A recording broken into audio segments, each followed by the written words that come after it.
pembelajaran dan pendidikan yang berpihak kepada murid di sekolah tempat kita ini. Nah, di sini saya Nurul Fadila Nasution sebagai calon guru penggerak tahun depan akan membagikan sedikit wawasan saya tentang budaya positif yang bisa kita terapkan nanti di sekolah kita. Ya.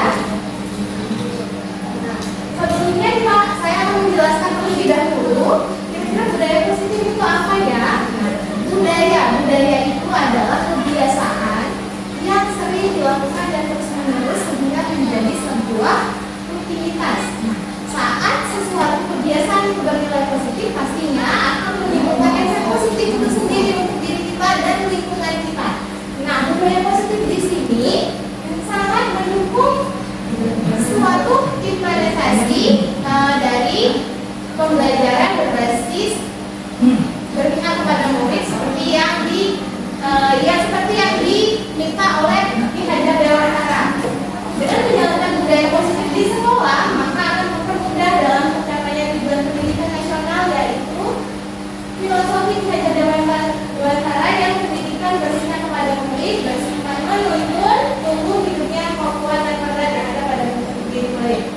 Nah, di sini untuk mewujudkan sebuah budaya positif di sekolah, maka kita harus berkolaborasi, tidak bisa dijalankan hanya oleh satu orang guru saja. Nah, di sini kepala sekolah, seluruh warga sekolah, masyarakat, juga guru-guru yang ada di sekolah harus berkolaborasi atau bekerja sama untuk bisa mewujudkan budaya positif di sini. Nah, budaya positif itu sendiri itu sangat berbanding lurus, sangat penting untuk kita miliki sebagai guru ya. Nah, dengan kita memiliki 5 nilai guru, yaitu yang pertama berpihak pada murid, kita juga mandiri, reflektif, kolaboratif, dan inovatif, maka insya Allah budaya positif itu akan sangat mudah sekali kita wujudkan di sekolah ya. Nah, salah satu perubahan yang diinginkan sesuai dengan Kemendikbud adalah terbentuknya budaya positif agar dikelola sekolah yang nyaman, aman, dan berpihak kepada murid. Untuk mewujudkan tujuan tersebut, maka kita mewujudkan sebuah prakarsa perubahan, harus melakukan sebuah perubahan. Nah, perubahan sesuai dengan filosofi Ki Hajar Dewantara, yaitu menciptakan siswa-siswa yang memiliki jiwa profil belajar Pancasila. Seperti yang kita tahu, coba yuk kita mau review sedikit. Profil belajar Pancasila kita itu ada 6 ya. Yang pertama, beriman dan bertakwa kepada Tuhan Yang Maha Esa. Selanjutnya mandiri, berkebinekaan global, terus gotong royong, mandiri, dan inovatif. Itu dia. Jadi tujuan kita itu supaya anak murid kita memiliki nilai itu. Oleh sebab itu cara untuk mewujudkan anak murid yang berprofil belajar Pancasila, maka sekolah kita harus memiliki budaya positif. Nah, sekarang kita akan membedah kira-kira budaya positif itu apa-apa aja ya. Nah, yang pertama, perubahan paradigma belajar. Nah, jadi kita mesti berubah dari konteks pembelajaran yang dulu mungkin yang bersifat monoton, berubah menjadi pembelajaran yang berpihak kepada murid. Kita belajar gimana ya? Pembelajaran yang berpihak kepada murid. Nah, selanjutnya harus memiliki disiplin positif. Nah, kita juga harus tahu kira-kira disiplin positif itu apa. Nah, selanjutnya nilai-nilai kebajikan. Apa sih nilai-nilai kebajikan itu? Nah, kebutuhan dasar manusia, motivasi perilaku, posisi kontrol guru, manajemen kelas, dan ketiga, restitusi. Nah, yang pertama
bebas bereksplorasi, kita tidak bisa mengontrolnya karena siswa itu memiliki kekuatan kodratnya sendiri. Kita sebagai guru hanya bisa menuntun tumbuh kembangnya kodrat. Oh, dia punya bakat, kita arahkan, bukan berarti dia seorang yang pemalu kita harus paksa dia menjadi pemberani. Bisa jadi dengan sifat pemalu dia itu, dia bisa menjadi sesuatu yang berharga. Oh, dia nggak malu maju ke depan, tapi dia rajin menulis misalnya. Oh, dia malu. Oh, dia itu suka berbicara, tapi tidak pada tempatnya. Kita arahkan supaya dia berani berbicara di forum yang baik, yang benar, gitu ya. Nah, di sini saya mau memperdalam lagi bahwa tujuan pendidikan di Hajar Dewantara itu yaitu menuntun siswa untuk menumbuhkan kekuatan kodratnya. Di sini kita tidak bisa memaksa siswa untuk bisa menjadi seperti apa yang kita inginkan. Nah, selanjutnya lagi, di sini kita bisa melihat ya perubahan paradigma stimulus respon menjadi pendekatan teori kontrol. Nah, di sini dijabarkan stimulus respon itu berarti saat kita beri suatu tindakan, maka kita pasti mempercayai seorang siswa itu akan merespon apa yang kita inginkan. Kadang-kadang kita memerintahkan mereka sehingga mereka mau, kita pasti berharap mereka akan menjadi seperti apa yang kita inginkan, menjadi pendekatan teori kontrol. Nah, sekarang kita menjelaskan kebiasaan memerintah itu menjadi menumbuhkan kesadaran dengan teori kontrol. Jadi siswa itu kita bekali kesadaran. Jadi mereka melakukan sesuatu karena kontrol diri sendiri. Jadi karena mereka itu menyadari mereka harus melakukan itu, bukan lagi karena pilihan. Nah, setelah kita mengaplikasikannya, maka nantinya yang akan muncul kepercayaan itu iya. Misalnya stimulus respon itu biasanya realitas atau kebutuhan kita sama. Di sini di teori kontrol kita memahami bahwa kebutuhan seorang itu berbeda-beda. Kita nggak bisa menyamakan. Nah, yang selanjutnya semua orang melihat hal yang sama. Di teori kontrol setiap orang memiliki gambaran yang berbeda. Yang di stimulus respon lagi kita mencoba mengubah orang agar berpandangan sama dengan kita. Di yang selanjutnya di teori kontrol kita berusaha memahami pandangan orang lain tentang dunia. Ini yang harus kita ubah sebagai guru ya. Yang dulunya kita mungkin perilaku guru kita lihat sebagai suatu kesalahan. Nah, ini siswa ini buruk, dia berarti bersalah. Padahal setelah kita memahami teori kontrol, nantinya kita akan berperilaku semua perilaku siswa itu punya tujuan gitu. Jadi mereka melakukan sesuatu pasti ada latar belakang atau tujuannya. Nah, lagi orang lain bisa mengontrol saya. Nah, kalau dulu saya seorang guru berarti saya mampu mengontrol siswa. Nah, di teori kontrol hanya diri sendiri yang bisa mengontrol diri kita sendiri ya. Jadi siswa itu mengontrol dirinya sendiri, bukan hidup atas kontrol gurunya. Nah, selanjutnya saya pemaksaan pada saat menunjukkan gagal. Jadi dibujuk gagal kita paksa siswa itu. Nah, kalau sekarang di teori kontrol itu kolaborasi dan konsensus menciptakan dengan baik. Kolaborasi dengan siswa menumbuhkan kesadarannya gitu ya. Nah, yang terakhir model berpikir menang kalah. Kalau mereka lakukan mereka menang, kalau tidak lakukan mereka kalah dan dilangkah rendah. Nah, kalau di teori kontrol karena mereka sudah sadar, mereka melakukan berpikir menang dan menang. Oke, selanjutnya disiplin positif. Nah, kita perdalam ya poin-poin yang ada tadi. Yang pertama disiplin positif. Nah, disiplin berasal dari kata disiplina yang artinya belajar.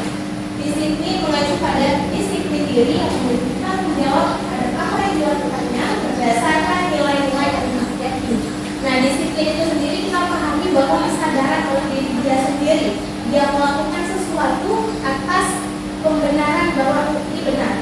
Nah, ini sama saya melakukan itu karena ini benar. Itu dia definisi dari disiplin itu. Nah, disiplin positif adalah salah satu cara penerapan disiplin yang bertujuan untuk menumbuhkan kesadaran serta memberdayakan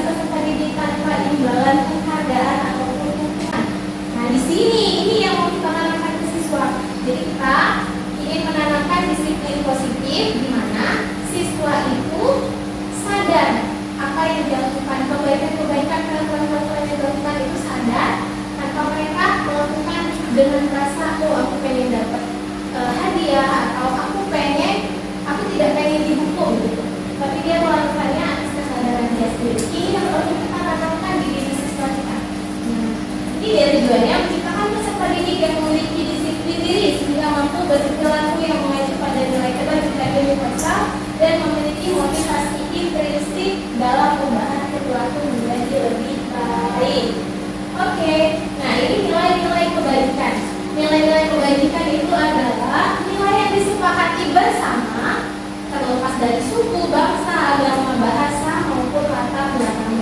Jadi nilai-nilai yang baik yang mereka sadari akan memiliki manfaat baik untuk diri mereka sendiri disebut nilai-nilai kebaikan. Nah, yang sudah seperti kita ketahui, kita punya profil belajar Pancasila, di mana nilai 6 nilai ini jika dimiliki oleh seorang siswa yang kita yakini nantinya dia akan bisa sukses dan selamat bahagia di dunia depan. Yang pertama itu bagaimana bertakwa kepada Tuhan yang Maha Esa, berakhlak mulia, berkebinekaan global, gotong royong, mandiri, kreatif, dan lain-lain. Mari kita buka sedikit ya tentang belajar Pancasila apa sih dimensinya kira-kira. Nah, di sini ada beriman dan bertakwa kepada Tuhan yang Maha Esa dan berakhlak mulia.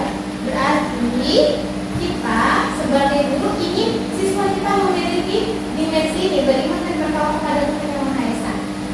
Dia itu berarti siswa yang sopan santun, taat beribadah, dia berakhlak mulia, tidak melanggar peraturan pastinya. Untuk menentukan siswa yang seperti itu, kita sebagai teladan terlebih dahulu melakukannya, mencontohkannya, sehingga siswa juga percaya dan mereka mau mencontoh kita. Itu titik kuncinya dari belajar Pancasila. Kita sebagai guru ingin siswanya seperti itu, maka kita juga harus belajar berubah untuk menjadi demikian. Nah, selain itu ada lagi berkebinekaan global. Ini berarti kita ingin siswa kita itu memiliki rasa sadar melestarikan budaya-budaya yang ada di Indonesia, memiliki rasa cinta tanah air. Nah, di sini kita sebagai guru juga harus mencontohkan bagaimana sih perilaku seseorang yang memiliki budaya, yang melestarikan budaya, sehingga sebagai siswa nantinya mereka sangat mudah bisa mencontoh dan meneladani kita. Yang selanjutnya yaitu gotong royong. Di sini dimensinya ada kerjasama, kolaborasi, juga kekompakan, kepedulian. Kita menanamkan rasa peduli kepada siswa kita sehingga mereka tidak acuh kepada lingkungan sosialnya, karena dimanapun kita sebagai manusia harus bisa hidup bersosial dengan orang lain. Jadi kita tanamkan sifat gotong royong itu kepada siswa kita. Nah, yang selanjutnya yaitu mandiri. Mandiri berarti dia bertanggung jawab kepada diri dia sendiri. Dia mampu menjadi manusia yang mampu mengembangkan dirinya. Dia mampu menjadi manusia yang tahu kapan dia harus mengontrol dirinya, harus terlibat dalam gerakan-gerakannya. Jadi dia mandiri. Selanjutnya yaitu kreatif. Kreatif berarti kita ingin menjadikan siswa kita itu bisa mencari solusi atas permasalahannya sendiri dengan kemampuan yang ada di diri dia.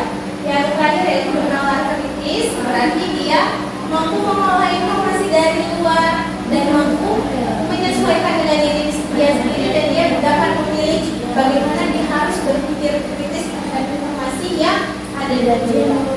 Nah, 6 nilai ini adalah tujuan Ki Hajar Dewantara, pendidikan Ki Hajar Dewantara, untuk bisa menciptakan peserta didik yang memiliki 6 nilai ini. Salah satu jembatannya yaitu dengan mengucapkan budaya positif, yang salah satunya tadi itu menciptakan disiplin positif. Nah, selanjutnya kita masuk ke kebutuhan dasar manusia. Di sini saya jelaskan bahwa setiap anak itu tidak ada yang nakal, hanya saja mereka tidak akan memenuhi kebutuhan dasarnya. Nah, di sini kebutuhan dasar itu adalah segala sesuatu yang kita lakukan untuk mendapatkan apa yang kita inginkan. Setiap manusia pasti memiliki apa sesuatu poin-poin yang dia inginkan di dalam hidup dia. Nah, seluruh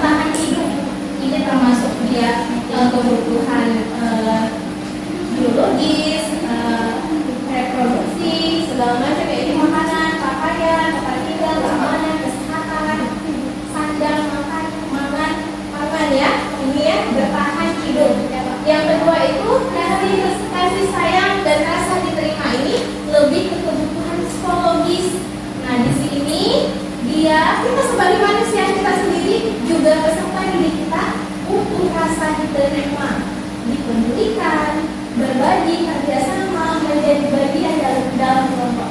Jadi kita sebagai manusia ini perlu dihargai keberadaannya. Nah, pada dasarnya itulah kebutuhan kita. Hanya saja mungkin kebanyakan kita tidak sering mengintrospeksi diri kita sehingga kita mengajukan hal-hal yang ini gitu. Nah, yang selanjutnya yaitu penguasaan. Termasuk di dalamnya kita sebagai manusia butuh harga diri, keinginan dianggap, memimpin, berprestasi, diakui dan didengar. Nah, kita ingin pada dasarnya itu pengen dihargai, dilihat orang, dihargai keberadaannya, tidak diabaikan, tidak dikucilkan. Nah, itu kebutuhan dasar kita. Selanjutnya yaitu kebebasan, yaitu kita sebagai manusia itu perlu mandiri, memiliki pilihan, mencoba hal baru, mampu menjalankannya. Kita butuh hidup dengan kemauan kita sendiri, bukan ditunjuk-tunjuk apalagi diatur oleh orang. Kita butuh bebas di sini.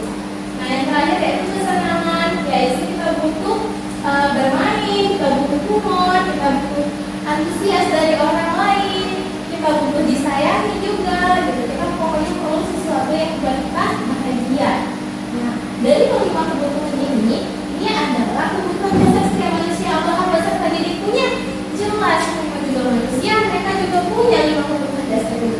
Nah, kebutuhan dasar manusia ini merupakan sebuah dasar di mana seseorang itu berperilaku. Saat dia berperilaku baik, bisa jadi seluruh kebutuhan dasar itu sudah terpenuhi, sehingga dia tidak perlu melakukan suatu kegiatan agar kebutuhan dasar dia itu terpenuhi. Nah, ini sebuah kasus jika seorang anak mungkin di kelas dia bandel atau dia suka ganggu-gangguin kawan sehingga memunculkan keriuhan. Bisa jadi dia adalah seorang yang kurang perhatian, diberi perhatian, benar.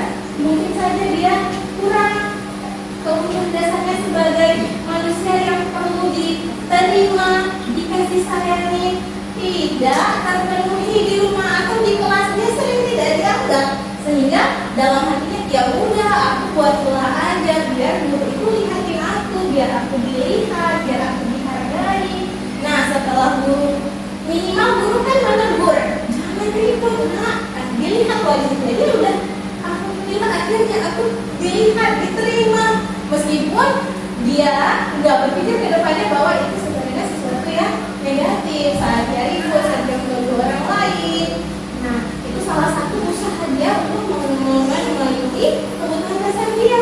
Dan banyak lagi, misalnya saja ada seseorang yang dia sudah belajar keras, dia sudah bekerja keras, dia lomba, dia berprestasi, tapi mungkin lingkungan sekitar sekolah kurang mengapresiasi. Dari situ dia sengaja aja malas-malasan, bolos-bolosan supaya mereka melihat, sehingga dia merasa dia dipeduliin. Nah, itu juga salah satu usaha dia untuk mempertahankan memenuhi kebutuhan dasar manusia di sini.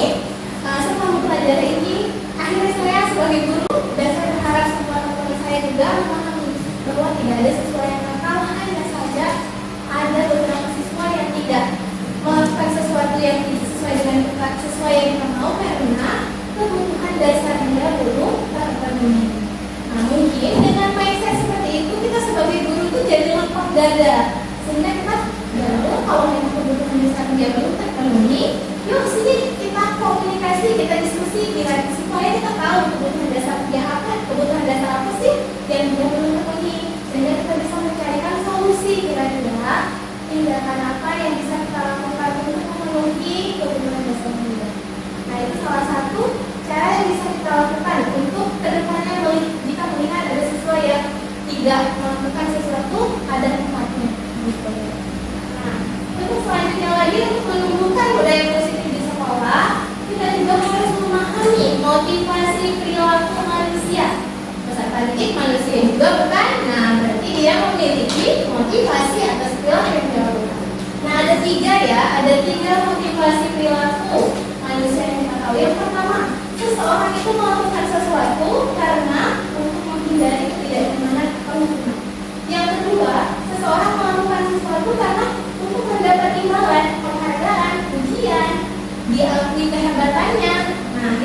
ketiga, seseorang melakukan sesuatu karena untuk menjadi orang yang mereka inginkan, karena mereka menghargai dirinya sendiri sebagai orang yang berpotensi.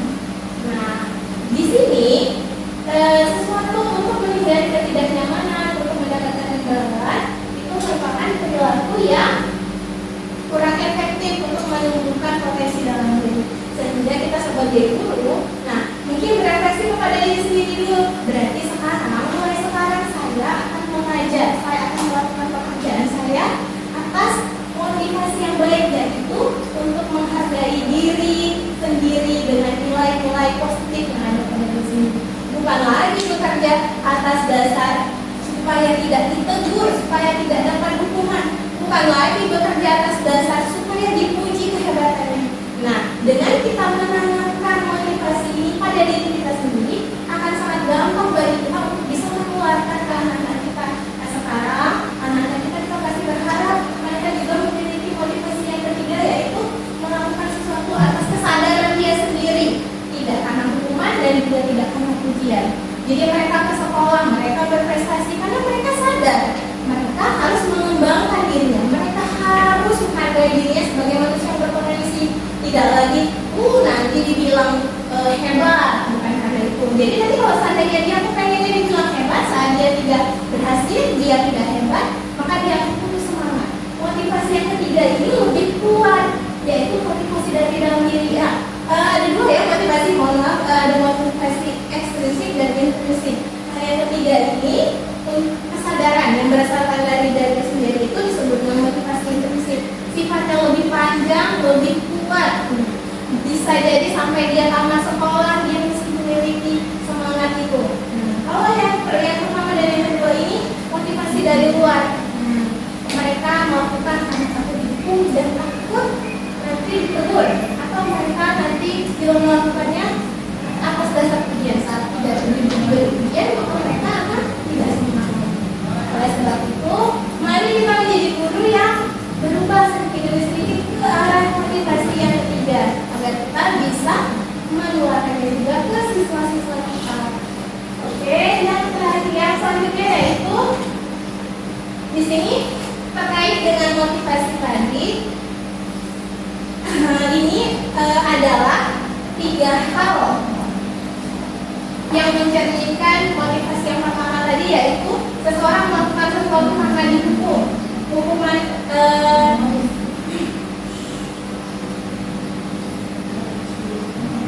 nah, di sini kita sebagai guru memiliki 3 cara memberikan penyelesaian masalah tentang kedisiplinan kepada siswa.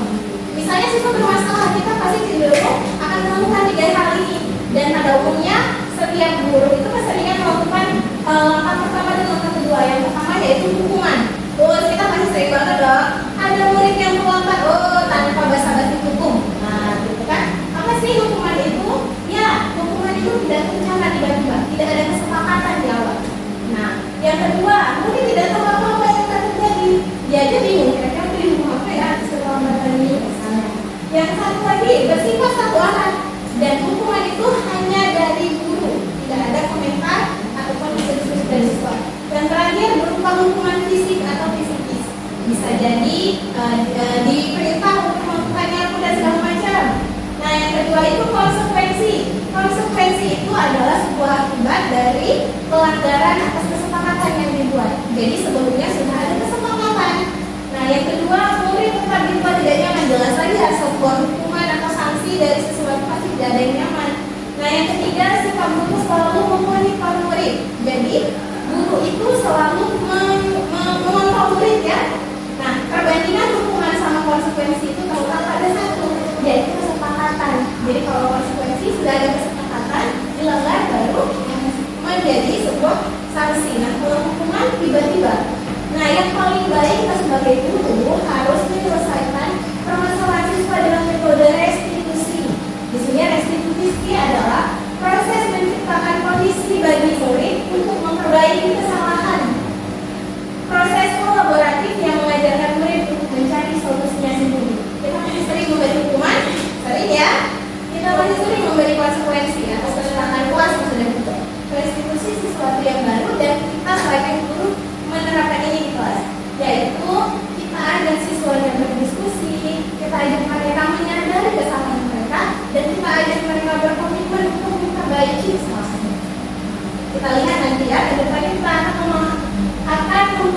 di dalam bentuk restitusi.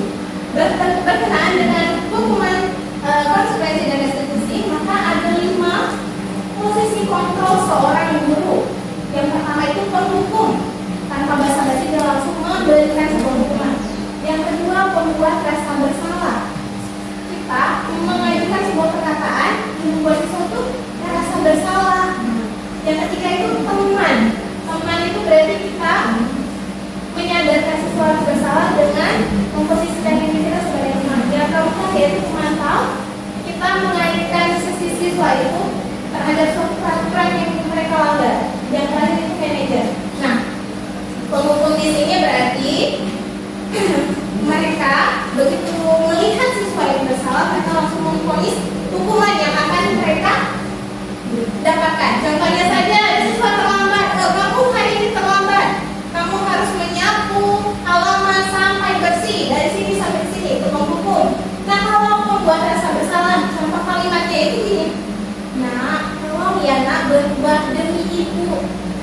Kamu harus berubah ya demi ibu, kan berarti di situ menunjukkan bahwa siswa ini sudah memiliki hubungan dekat atau teman dengan gurunya. Yang ketiga itu yang tadi membuat rasa bersalah, tadi teman, yang ketiga membuat rasa bersalah. Gini dia bahasanya.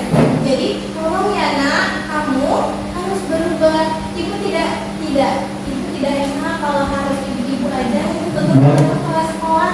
Jadi seolah-olah kita adalah kita itu tersiksa dengan perilaku salah dia gitu. Jadi membuat rasa bersalah. Yang keempat itu pemantau. Di sini guru mengaitkan peraturan itu apa yang dibuat oleh siswa sehingga dia harus sadar dia harus melakukan perubahan. Contohnya saja, hari ini kamu terlambat. Kamu tahu kan peraturan kelas sekolah apa yang sudah kamu langgar? Gitu ya. Misalnya pemantauan kamu manajer, atau ini posisi yang paling baik kita sebagai guru. Kita mengajak siswa. Jadi kalau ada siswa yang salah kita ajarin, kamu salahnya apa? Oh iya, salahnya begini. Terus kita ajak mereka menyadari kesalahannya. Kita ajak mereka untuk bersedia melakukan perbaikan atas kesalahannya. Dan selanjutnya kita ajak mereka untuk berkomitmen melakukan perbaikan atas kesalahannya. Nah, kita sebagai guru yang akan membuat sebuah perubahan budaya positif di sekolah, kita selainnya memiliki posisi manajer untuk menyelesaikan permasalahan di sekolah. Nah, ini contoh penerapan 5 posisi kontrol guru. Saat ini, misalnya saja ada siswa yang terlambat datang ke sekolah, bagi si guru yang memiliki posisi penghukum dia pasti akan bilang, karena kamu terlambat, silakan kamu sapu seluruh lapangan sepak bola sekarang, langsung menjatuhkan hukum. Kasihan dong sehari ya bebas. Nah, yang kedua, membuat rasa bersalah. Nanti gurunya ngomong gini nih, nah, kalau kamu datang terlambat hari ini, kalau begini ibu jadi tidak enak sama guru tiket karena terlalu sering terlambat kamunya. Gitu. Jadi siswa merasa, ini gara-gara aku terlambat, ibu ini jadi tersiksa, dimarahin. Jadi dia merasa, jadi guru ini berposisi memiliki pembuat rasa bersalah. Yang terakhir yaitu, yang ketiga yaitu teman. Jadi kata-katanya, nah besok jangan datang terlambat lagi ya kalau lakukan ini demi ibu. Nah, untuk yang keempat yaitu pemantau. Bahasanya harus seperti ini.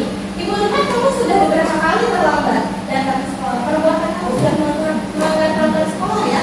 Dia mengaitkan semua kesalahan sesuai dengan peraturan yang ada. Nah, yang terakhir yaitu manajer. Posisi yang sangat baik yang harus kita terapkan di kelas itu. Menurut kamu, apakah perbuatan kamu melanggar keyakinan kelas? Mereka diajak berpikir, siswa diajak berpikir kira-kira, ya nggak ya, saya salah nggak ya, gitu. Terus jika kamu mengajukannya, apakah kamu belum bersedia memperbaikinya? Nah, nanti kalau dilanjutkan lagi, kira-kira tindakan perbaikan apa yang harus kamu lakukan? Nah, mulai saat kapan kamu harus melakukan perubahan? Nah, itu posisi manajer dengan metode restitusi. Keyakinan sekolah atau keyakinan kelas, bapak-bapak ini pasti sering dengar kata-kata kesepakatan kelas, rule of our class dan lain sebagainya. Nah, di sini ada perbedaan antara kesepakatan kelas dan keyakinan kelas. Biasa kita sebagai guru kesepakatan kelas kita cari di buku yang mana yang paling mantap kita buat sama. Nah, di sini keyakinan kelas itu siswa dan guru kita ajak bersama-sama buat sebuah kesepakatan yang akan kita lakukan bersama-sama. Jadi, ultralaman itu yang pertama, siswa menulis keyakinan yang dia inginkan. Apa ya? Semuanya itu berpendapat apa yang mereka inginkan. Selanjutnya, kita sama-sama mengulas kira-kira keyakinan ini masuk ke kata-kata bahasa yang paling baik apa, yang paling gampang dipahami. Nah, yang ketiga, selanjutnya mengubah kalimat-kalimat yang tidak baik menjadi kalimat positif. Nah, dan selanjutnya mengecek dan menyepakati keyakinan kelas. Di sini perbedaan kesepakatan sama keyakinan kelas. Siswa berargumen tentang kelas mana yang mereka pengen. Selanjutnya dari semua keyakinan itu kita rangkum menjadi kalimat yang sederhana. Keyakinan kelas ini tidak berisi oleh kata-kata yang panjang, bisa jadi hanya 3 atau 2 poin saja, tetapi sangat mudah dan itu memang berasal dari siswa. Jadi siswa itu dapat melakukan keyakinannya itu, dapat menerapkan keyakinannya itu atas dasar pengalaman mereka sendiri, kesadaran mereka sendiri, bukan atas kontrol atau saran dari gurunya. Jadi lebih diresapi oleh mereka saat melaksanakannya. Saat mereka salah, mereka sadar sendiri, oh saya sudah melanggar keyakinan yang sudah saya buat sendiri. Nah, itu perbedaan keyakinan kelas dan kesepakatan kelas. Di sini untuk menemukan budaya positif kita harus menciptakan sebuah keyakinan kelas. Nah, ini pas sekali ya, sedang semester awal di setiap kelas kita buat keyakinan kelas yang berasal dari siswa itu sendiri sehingga mereka bisa kondusif di kelas, belajar dengan baik dan tujuan pembelajaran dapat terlaksana. Nah, ini yang terakhir itu ada segitiga restitusi yang seperti kita jelaskan. Saat kita memiliki sebuah masalah, maka kita sebagai guru yang baik harus bisa memposisikan diri kita sebagai seorang saatnya jam ke-7 dimulai. It's time to begin the second lesson. Nah, di sini kita harus memiliki posisi sebagai manajer. Posisi guru sebagai manajer berarti di sini kita sebagai guru harus memberi kesadaran kepada siswa saat mereka melakukan kesalahan. Tidak lagi memberi hukuman, apalagi memponis mereka dengan kata-kata kasar. Metode segitiga restitusi ini adalah suatu proses dialog yang dijalankan guru atau orang tua agar dapat menghasilkan murid yang mandiri dan bertanggung jawab. Jadi keseringan kita sebagai guru jika siswa melakukan kesalahan, kita beri hukuman. Selanjutnya setelah diberi hukuman, siswa itu akan down, emosional mereka akan terganggu, mereka malu kembali ke kelasnya, mereka malu berjumpa sama temannya karena mereka sudah dicap dilabeli sebagai siswa bersalah, sebagai siswa yang berkelakuan tidak baik. Nah, di sini kita Dewantara menghadirkan sebuah solusi baik, yaitu segitiga restitusi, yaitu sebuah penanganan masalah melalui cara dialog atau diskusi yang dijalankan guru atau orang tua agar mendapatkan peserta didik atau siswa yang mandiri dan bertanggung jawab. Gimana caranya? Caranya yaitu dengan berdialog, diskusi. Ada 3 tahapan ya dalam segitiga restitusi itu sendiri. Yang pertama itu menstabilkan identitas siswa ini, peserta didik, anak-anak, murid sudah menjadi oknum yang bersalah. Di sini kita tidak lagi menyalahkan lagi. Saat mereka sudah salah, mereka pasti drop. Jangan kita kembali menyalahkan lagi, semakin rendah posisi mereka. Di sini kita stabilkan identitas. Dia sebagai manusia, kita memberi kesadaran bahwa dia sebagai manusia, dia sebagai insan yang pastinya berpotensi melakukan kesalahan. Kita membesarkan hatinya bahwa kesalahan itu memang pasti akan dilakukan oleh semua orang. Nah, di sini kita memberi pemahaman bagi mereka. Dan yang kedua yaitu memvalidasi tindakan yang salah. Saat itu kita mengajak mereka untuk menyadari mereka salah. Nah, jangan kita ajak mereka menjadi orang yang setelah kita stabilkan identitas terus mereka tidak merasa bersalah. Kita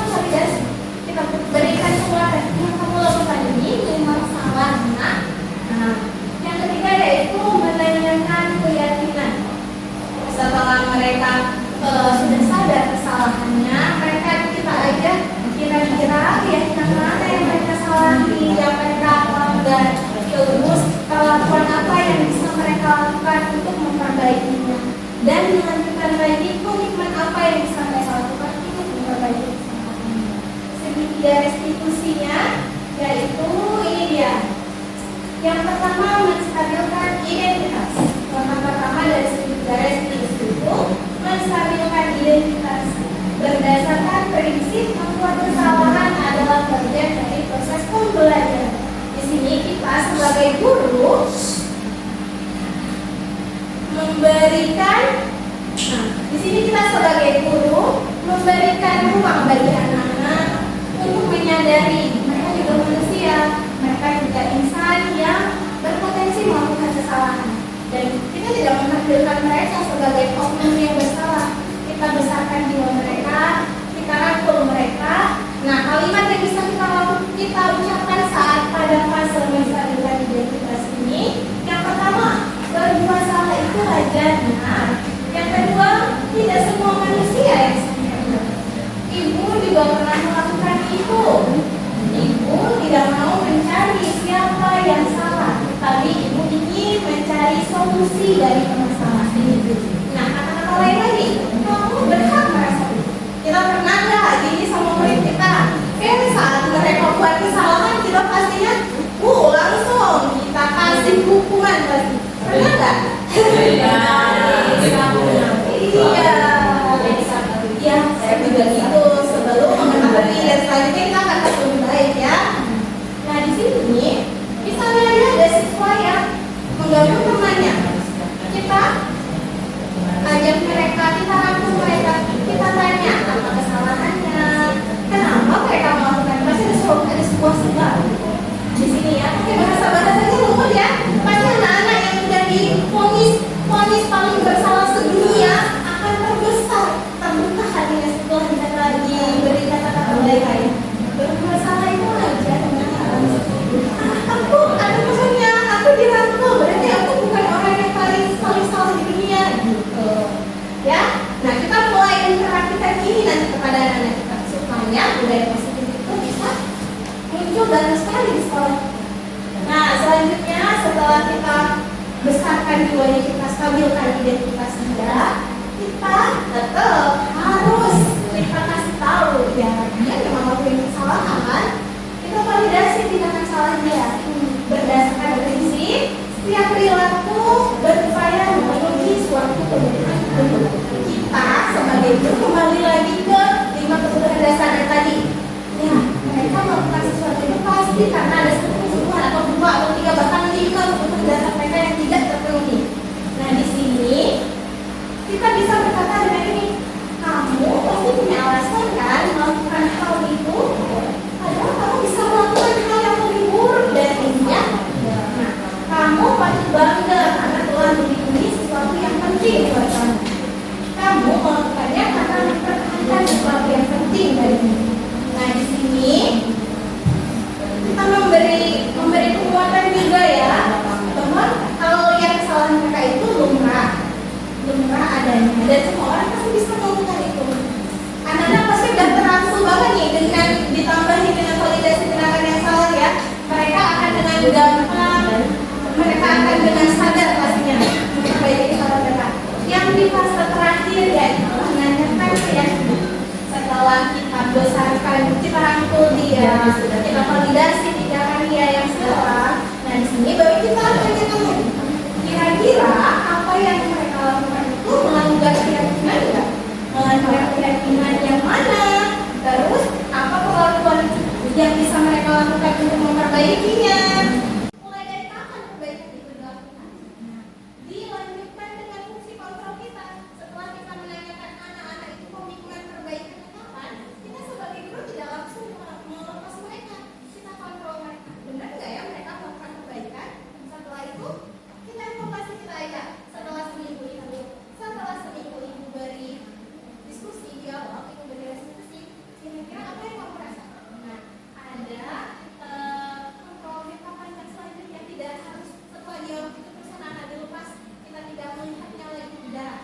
akan distabilkan identitas, divalidasi, ditanyakan keyakinannya, mereka akan muncul menjadi pribadi yang mandiri dan bertanggung jawab. Kenapa? Karena itu bertanggung jawab, mereka sudah sadar mereka salah dan mereka berkomitmen untuk memperbaikinya. Berarti mereka bertanggung jawab diri mereka sendiri. Nah, di sini mereka keluar tidak lagi berkecil hati. Aku udah dipanggil sama BP, berarti aku adalah oknum. Tapi aku mau mulai di teman-teman karena aku sudah dicap bersalah sedunia. Nah,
juga ya. Kira-kira Fandi, apa yang kamu lakukan itu baik atau tidak untuk diri kamu? Nah, Fandi di sini mulai mencerna. Iya, tidak baik Ibu. Baru selanjutnya bertanya lagi. Keyakinan kamu apa? Kamu kira-kira perlakuan kamu melanggar keyakinan atau tidak? Di situ Fandi menjawab lagi, iya Bu. Dia sadar bahwa keyakinan yang dia buat di kelasnya itu salah satu yaitu disiplin datang ke sekolah itu dia langgar. Nah, di sini dilanjutkan lagi oleh ibu gurunya. Nah, kalau kamu sudah sadar, kira-kira apakah kamu bersedia melakukan perbaikan? Si Madari menjawab, iya Bu. Nah, di sini baru si Fahri berkomitmen untuk memperbaiki kesalahannya dengan tindakannya, yaitu akan tidur lebih awal supaya besoknya tidak terlambat datang ke sekolah. Nah, di sini di hari yang akan datang kita sebagai guru tidak lagi memposisikan diri kita sebagai penghukum, membuat rasa bersalah, apalagi yang menghukum bersalah teman atau teman kami. Nah, di depannya ke depannya kita diharapkan bisa memposisikan diri kita sebagai manajer dan menyelesaikan permasalahan siswa dengan metode restitusi. Oke.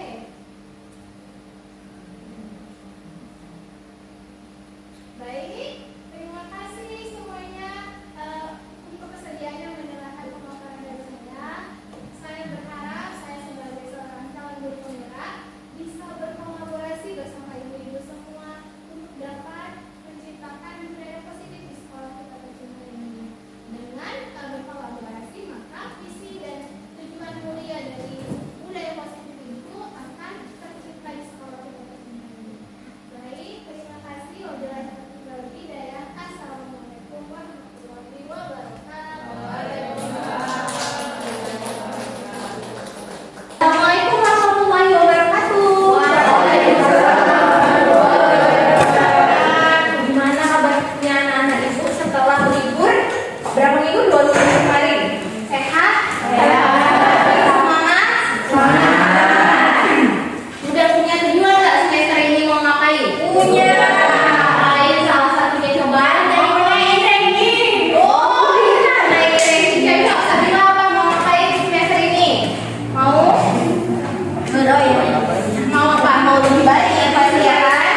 Oke, nah di awal semester ini, nah supaya kita makin semangat dan supaya kelas kita semakin kondusif, semakin nyaman, kita semua semakin gampang untuk mencapai tujuan kita, kita harus buat sebuah rule atau peraturan atau kesepakatan yang harus kita jalankan semua, ya. Tapi kesepakatan ini bukan berasal dari ibu, harus dari kalian yang sepakati, kalian yang yakin bisa menjalankan. Dan kesepakatan ini harus berisi sesuatu yang realistis supaya kalian tidak susah menjalankan. Cocok? Oke, nah sekarang berhubung ini semua berasal dari kalian dan untuk kalian, maka ibu akan mintai pendapat kalian tentang peraturan apa yang harus kita buat di kelas kita. Nah, kalian boleh tulis di kertas yang ibu sediakan, nanti kita akan rangkum. Oke? Nah, silakan ya nak ya, diisi. Boleh berisi kalimat yang lebih spesifik dan lebih realistis akan ditunjukkan. Misalnya, semester ini semuanya wajib berprestasi, bisa. Semua ini semester ini semuanya harus terlibat aktif. Apa lagi? Oke, silakan. Misalnya, tidak terlambat di kelas.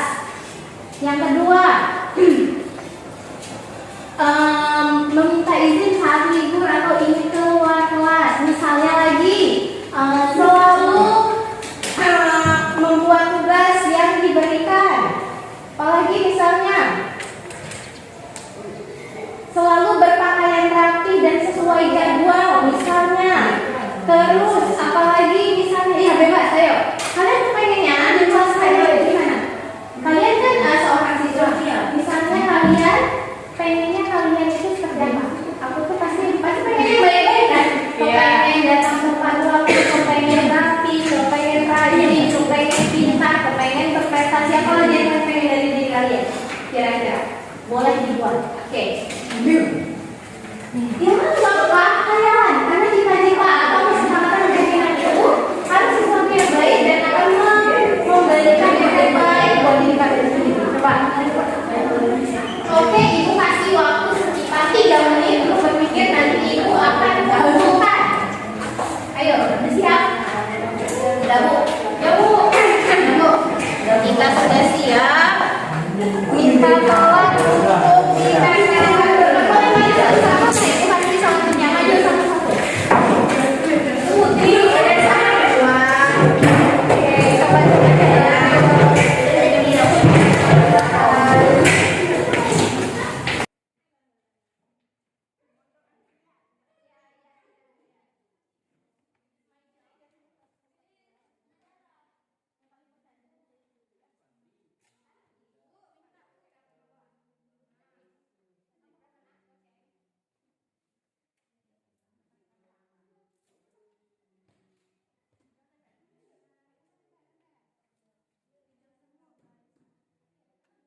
Oke, lagi lengkap lagi nih. Tidak berisik di kelas.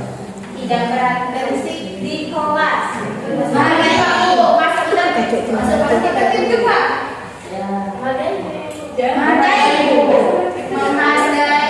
Menghargai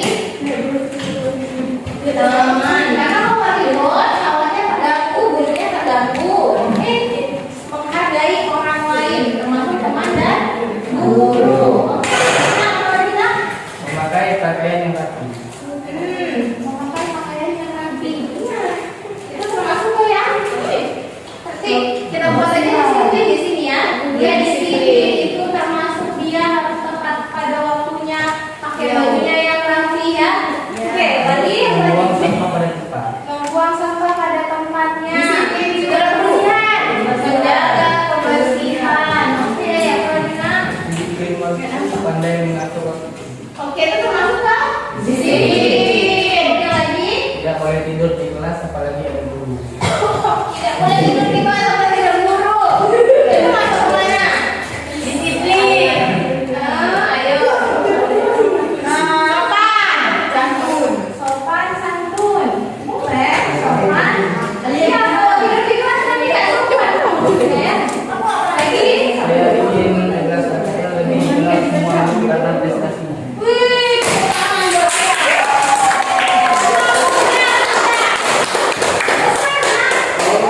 Saya ingin 11 AKL lebih dikenal semua guru karena prestasi.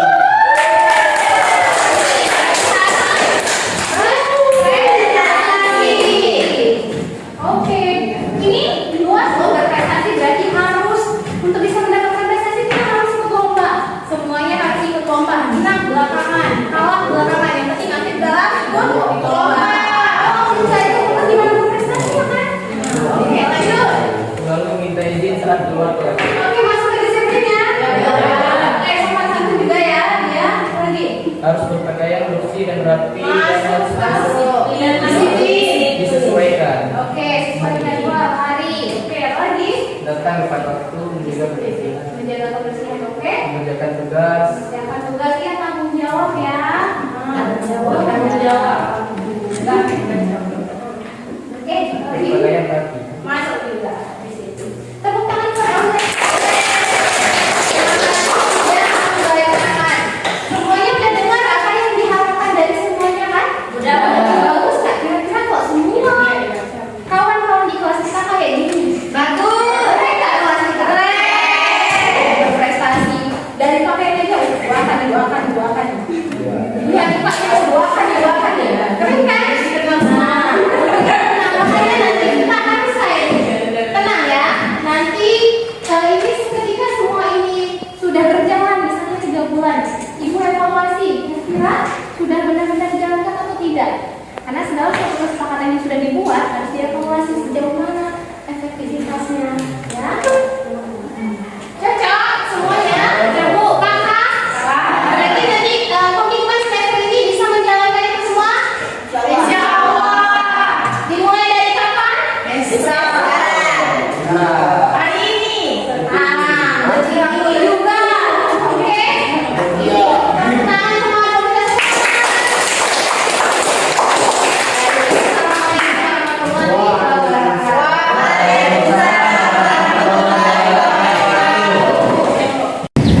Ini ibu mendengar dari guru BK katanya kamu sering tidak datang ke sekolah ya nak ya? Iya Bu, Kenapa kamu tidak ke sekolah nak? karena saya terlambat ke sekolah Bu, beda dia nggak sekolah. Oh gitu, kenapa kamu bisa terlambat ke sekolahnya? Karena tidak gerak malam-malam. Oh, kamu kesiangan besoknya ya? Ya, Wajar, mungkin jika ibu seperti kamu juga ibu kesiangan karena tidurnya kemarin. Nah Fahri, perbuatan kamu tidak datang ke sekolah itu melanggar keyakinan kelas tidak? melanggar Bu, Nah, kira-kira keyakinan kelas tentang apa yang kamu langgar? Nah? tentang kedisiplinan. Oh, kedisiplinan. Baik. Kamu kira-kira mau memperbaikinya tidak? Mau Bu, Nah, kegiatan apa atau tindakan apa yang bisa kamu lakukan untuk memperbaikinya? tentang bangun lebih cepat, habis itu tidurnya tidak lama-lama, tidak malam-malam. Iya, jadi kamu harus memperbaiki pola tidur kamu supaya bangunnya cepat dan kamu sering ke sekolah. Yang pasti, sekarang kamu harus lebih baik lagi, tetap semangat ya nak ya. Setelah saya mendapatkan pemahaman tentang budaya positif di sekolah, saya menjadi tahu manfaatnya sangat besar bagi sekolah. Sehingga kedepannya saya berkomitmen untuk terus menerapkan budaya positif di sekolah, juga di kelas. Sehingga kedepannya nanti akan terciptanya siswa peserta didik saya yang memiliki karakter profil pelajar Pancasila. Terima kasih. Assalamualaikum warahmatullahi wabarakatuh. Setelah membuat kegiatan kelas bersama-sama, saya menjadi paham perilaku positif apa yang harus saya lakukan. Semoga kegiatan ini terus berlanjut. Wassalamualaikum warahmatullahi wabarakatuh.